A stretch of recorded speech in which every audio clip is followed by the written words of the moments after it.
C'est le plus grand cambriolage de l'histoire, le vol des joyaux de la couronne. Au petit matin du 17 septembre 1792, des policiers surprennent une bande de malfrats à proximité du garde-meuble national.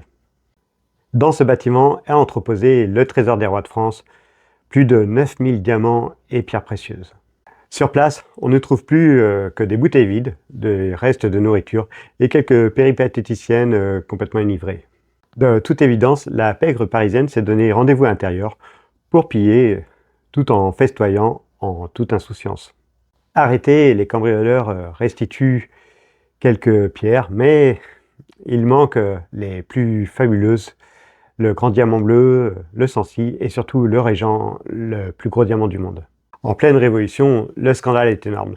C'est le patrimoine le plus précieux et le plus prestigieux qui vient tout bonnement de s'envoler. Une enquête est aussitôt menée, plusieurs complices sont arrêtés, jugés et exécutés. Mais assez curieusement, Paul Miette, le cerveau du casse, est tout simplement relaxé. On suspectera quelques hautes personnalités, dont plusieurs ministres, qui auraient utilisé les bijoux de la couronne pour acheter la victoire de Valmy. Par la suite, on retrouvera la plupart des bijoux. Quant aux pierres précieuses, eh bien, le Grand Bleu réapparaîtra 20 ans plus tard en Angleterre, mais entièrement retaillé, et désormais connu sous le nom du diamant Hope. Un récit qu'on pourra retrouver dans ma dose quotidienne d'histoire aux éditions Armand Collin.